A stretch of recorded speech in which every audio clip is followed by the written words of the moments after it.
भज मन नारायण नारायण नारायण नारायण श्रीमन नारायण नारायण नारायण स्वामी नारायण नारायण नारायण श्रीमन नारायण नारायण नारायण लक्ष्मी नारायण नारायण नारायण। ओम श्री परमात्मने नमः। श्रीमद् भगवत गीता अथ तृतीयोऽध्यायः। वसुदेव सुतं देवं कंसचाणूरमर्दनम् देवकी परमानन्दं कृष्णं वन्दे जगद्गुरुम्। कृष्णं वन्दे जगद्गुरुम्। बोलो बाके बिहारी लाल की की जय। जय। हाँ जी, तो तीसरे अध्याय के श्लोक क्रमांक हमने 29 तक श्रवण किए थे। उसका थोड़ा सा सारांश भगवान ने इसमें इस श्लोकों में बताया था, थोड़े से गूढ़ थे, जिसमें भगवान ने प्रकृति के बारे में बताया है कि मनुष्य की प्रकृति कैसी होती है और वो कैसे स्वभाव उसके कारण कैसे काम करता है। भगवान कहते हैं कि हे अर्जुन, प्रकृति के गुणों के कारण ही यहाँ पर कर्म घटते हैं। हे अर्जुन, प्रकृति के 3 गुण होते हैं। सत्व गुण ज्ञान का, प्रकाश का है। रजोगुण यानी कार्यशीलता, और तमोगुण यानी कार्य शून्यता। मतलब 3 तरह की प्रवृत्ति के या 3 तरह के नेचर के लोग होते हैं, और वो अपनी नेचर के हिसाब से काम करते हैं। भगवान यहाँ पर ये बताना चाह रहे हैं, जैसे सत्व गुण ज्ञान, जिसमें ज्ञान का प्रकाश होता है। जितने बड़े बड़े संत महात्मा ज्ञानी पुरुष हुए हैं, उनमें सत्व गुण का प्रभाव रहता है। दूसरे आते हैं रजोगुण, जिनमें शौर्य पराक्रम सेल्फ स्टीम, स्वाभिमान अहंकार इस टाइप का होता है, कार्यशीलता रहती है। और तमोगुण वाले जो प्रवृत्ति के होते हैं, वो आलस नींद और बुरे कामों में होते हैं। उनका किसी भी काम में मन नहीं होता, कार्य शून्यता होती है। इन गुणों के कारण ही भगवान कहते हैं कि हम गुणों में, प्रकृति के गुणों में बंधे रहते हैं, अपनी अपनी प्रवृत्ति के अनुसार। और ये मनुष्य के जो ये गुण प्रकृति होते हैं, उसी स्वभाव से वो काम करता है। तो इन्हीं के कारण हम संसार में बंधे रहते हैं। लेकिन अज्ञानी व्यक्ति ये जानता ही नहीं कि ये जो कुछ भी हो रहा है प्रकृति के कारण हो रहा है। उसका जैसा नेचर है, जैसे उसका एटीट्यूड है, उसके हिसाब से हो रहा है। जैसे अर्जुन का अगर हम उदाहरण लें, तो वो एक क्षत्रिय था। अगर उसको कहा जाए कि साधु संतों वाली प्रवृत्ति करे, ध्यान लगे, तो वो नहीं हो पाएगा। क्योंकि ये बहुत बाद की अवस्था है, जब इंसान को परम गूढ़ ज्ञान हो जाए। उससे पहले तो वो अपना क्षत्रिय धर्म ही निभाएगा, अर्थात उसमें रजोगुण का ज्यादा प्रभाव रहेगा। तो इस प्रकार भगवान कहते हैं कि इस अहंकार के कारण जिनका अंतःकरण मोहित हो गया है, वो गुणों को ही स्वयं का स्वरूप मान लेते हैं। उन्हें पता ही नहीं कि ये सब काम जो है उनके गुणों के कारण हो रहे हैं। किंतु जिन्हें परम अवस्था प्राप्त हो चुकी है, जो ज्ञानी व्यक्ति हैं, फिर उनका ये कर्तव्य बन जाता है कि वो धर्म से भटके हुए लोगों को, कि जिनको ज्ञान नहीं है, अज्ञानी है, तो उनको भी वो उसकी अपने ज्ञान की आभा दे, जिससे वो भी अपने परम पद की उच्च सीमा को पा सके। अगर किसी ने गंगा पार करने के लिए जो नौका ली है और पार करने के बाद उसे नष्ट कर दे, तो बाकी लोग उस पर पार कैसे पहुंचेंगे। इसीलिए भगवान कहते हैं कि इस कर्म मार्ग से चढ़ते हुए जो ज्ञान मार्ग में पहुंच गए हैं, उन्हें इस कर्म मार्ग की प्रतिष्ठा ही रखनी चाहिए। मतलब जिन्हें ज्ञान प्राप्त हो गया है, जो परम तत्व को जान चुके हैं, अपनी आत्मा के स्वरूप को जान चुके हैं, उनके चरण में जाना चाहिए, उनकी शरण में जाना चाहिए, उनके उपदेशों को मानना चाहिए, ताकि हम भी कर्म करते हुए उस मोक्ष को प्राप्त कर सकें। अगर वही ये काम नहीं करेंगे तो बाकी लोग फिर उस मार्ग पर आगे नहीं चल पाएंगे। अगर हम किसी परम गुरु तत्व को नहीं धारण करेंगे तो हम इस 84 के चक्र में ही फंसे रह जाएंगे, तब हमारे मोक्ष नहीं हो पाएगा। अब आगे का श्लोक क्रमांक 30। मयि सर्वाणि कर्माणि सन्न्यस्याध्यात्मचेतसा निराशीर निर्ममो भूत्वा युध्यस्व विगतज्वरः। ये बहुत ही सुंदर श्लोक है अध्याय 3 का, जो बहुत बार भगवत कथाओं में भी आता है।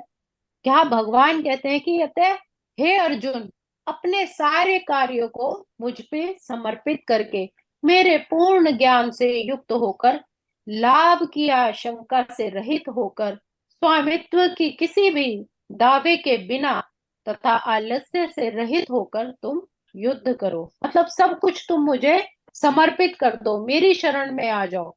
तब तुम अपना आलस छोड़ दो, लोभ की आशा को छोड़ दो, स्वामित्व की आशा को छोड़ दो और पूर्ण ज्ञान से होकर तुम सिर्फ युद्ध करो। तुम बाकी किसी भी बात की चिंता मत करो। हमारे साथ भी यही होता है कि अगर हम भी सच्चे मन से सब कुछ भगवान को अर्पित करके करेंगे, तब वो कार्य हमारा भी संपूर्ण होगा। भगवान की शिक्षा है कि स्वधर्म पालन के लिए अनुशासन के समृद्ध पूर्णतया कृष्ण भावना भावित होना आवश्यक है। कि अगर हमें अपने धर्म का पालन करना है तो हमें परमात्मा की हर बात को मानना चाहिए, वो आवश्यक है। ऐसे आदेशों से कुछ कठिनाई उपस्थित हो सकती है, मतलब भगवान के आदेश थोड़े कठिन हो सकते हैं, फिर भी कृष्ण के आश्रित होकर स्वधर्म का पालन करना ही चाहिए, क्योंकि यह जीव की स्वाभाविक स्थिति है। जीव भगवान के संयोग के बिना कभी भी सुखी नहीं हो सकता। जब तक उसका इशारा ना हो, उसकी मेहर ना हो, उसकी रहमत ना हो, तब तक इंसान जो मर्जी कर ले वो कभी भी सुखी नहीं हो सकता।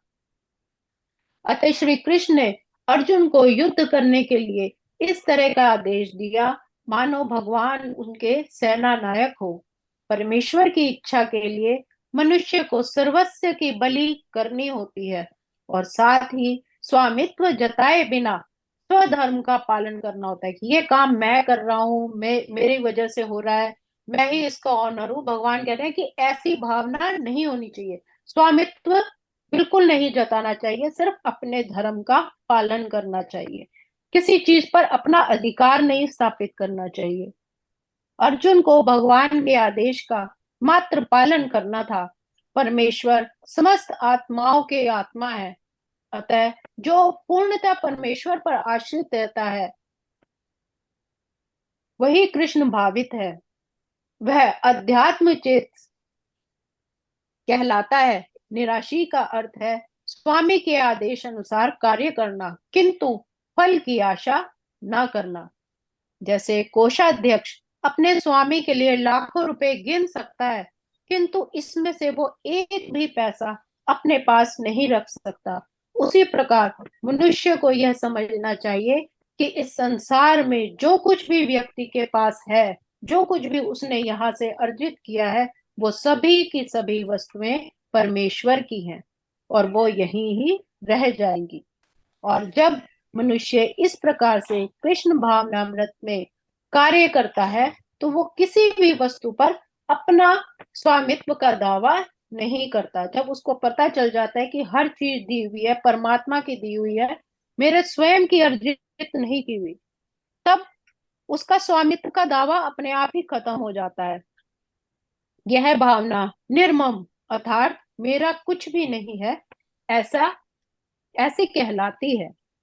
भगवान इस श्लोक में अर्जुन को बहुत ही महत्वपूर्ण संदेश दे रहे हैं। वो कह रहे हैं कि अपेक्षाओं को मन से निकालते हुए अपने कर्मों को हे अर्जुन तुम मुझे अर्पण कर दो।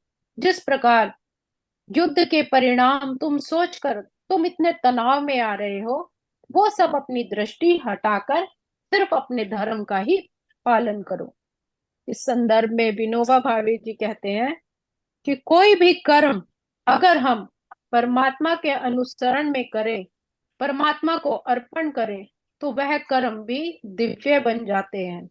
जिस प्रकार नोट के आकार के सादे कागज के टुकड़ों का कोई मूल्य ही नहीं होता, किंतु जिस पर गवर्नर के साइन हो जाते हैं, उसकी मोहर लग जाती है, फिर उसका भी महत्व हो जाता है।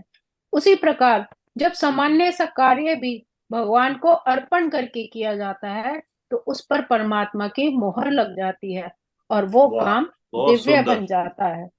बड़ी सुंदर जैसे हम एग्जाम्पल दी। बहुत सुंदर। जैसे हम हाँ। गुरुद्वारे में भी देखते हैं, वो जोड़ों की सेवा करते हैं, चाहे कितने ही बड़े बड़े घर के क्यों ना हो, कितने ही धनवान क्यों ना हो, लेकिन उनके मन में ये नहीं होता कि मैं इतना बड़ा हूं और मैं लोगों के गंदे जोड़े उठा के रख रहा हूँ।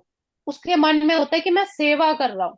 जब इतनी सी भावना भी उसके मन में आ गई कि मैं ये सेवा कर रहा हूँ, तो परमात्मा फिर उसके कई गुना कष्ट जो है बहुत काट देते हैं उसको, बहुत मतलब भव से पार ही समझो आप, वो उसकी स्थिति बन जाती, क्योंकि वो फिर उसका साधारण काम नहीं रहा, वो कर्म दिव्य बन गया।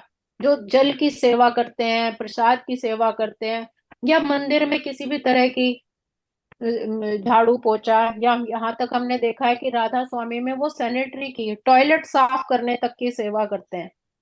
तो जब वाह। इसमें ये स्वामित्व की भावना नहीं होनी चाहिए, ये सेवा की भावना होनी चाहिए कि जो मैं कर रहा हूँ, हे परमात्मा ये तेरे निमित्त काम कर रहा हूँ, तो फिर वो काम भी दिव्य बन जाता है। तो इस अध्याय में भगवान हमें सिखाते हैं कि कर्म को कैसे कर्म योग में बदल सकते हैं। भगवान हमारे लिए एक यहाँ पर मार्ग प्रशस्त करते हैं। आज के श्लोक को हम यही विराम देंगे। ओम श्री कृष्णार्पणमस्तु। हरे नमः।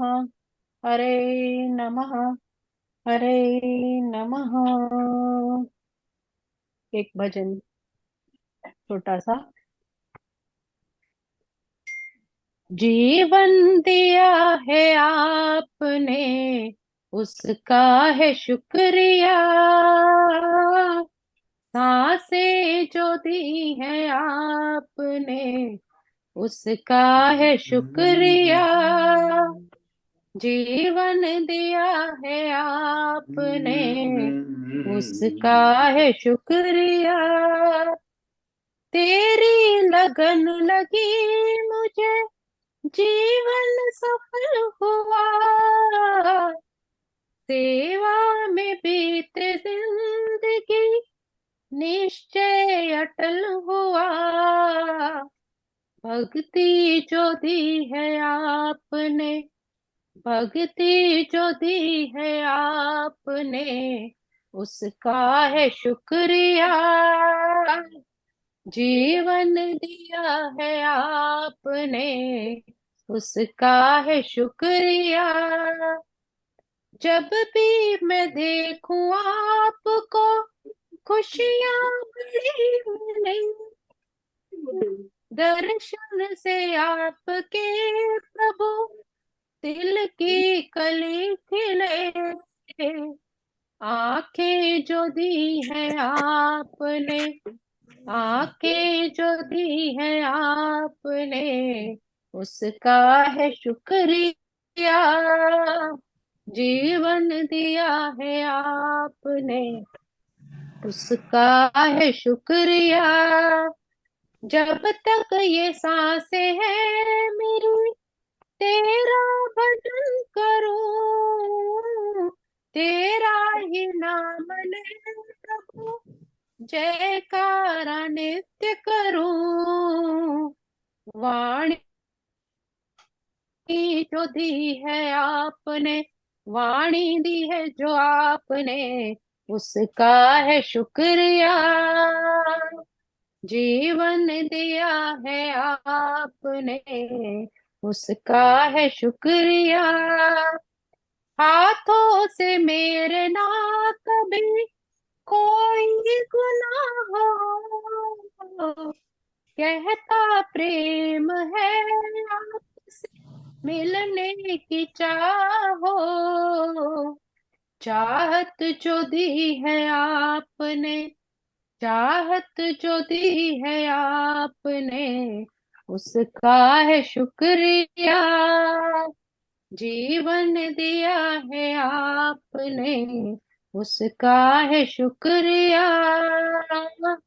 सांसें जो दी है आपने, उसका है शुक्रिया। वाह। बोलो सतगुरु महाराज की जय, हाँ जी बाके की बिहारी लाल की जय। बहुत हमें हर सुंदर। वक्त, जैसे बुद्ध भैया ने अभी बताया कि हमें हर वक्त, हर क्षण उस परमात्मा का शुक्रिया अदा करना चाहिए, मगर हम इतने नाशुक्र हैं।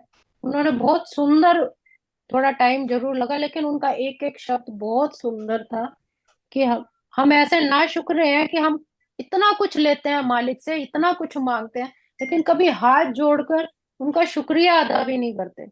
तो सारी साध संगत से मेरी ये छोटी सी रिक्वेस्ट है कि सुबह उठ के सबसे पहले परमात्मा का शुक्रिया अदा जरूर करना चाहिए कि उसने हमें एक नई सुबह दी, नई दात बख्शी है, हमें सही सलामत रखा है, और उसी के चरणों के निकट रहे, हम सत्य के निकट रहे। हमें परमात्मा ऐसी भक्ति दे, ऐसी शक्ति दे।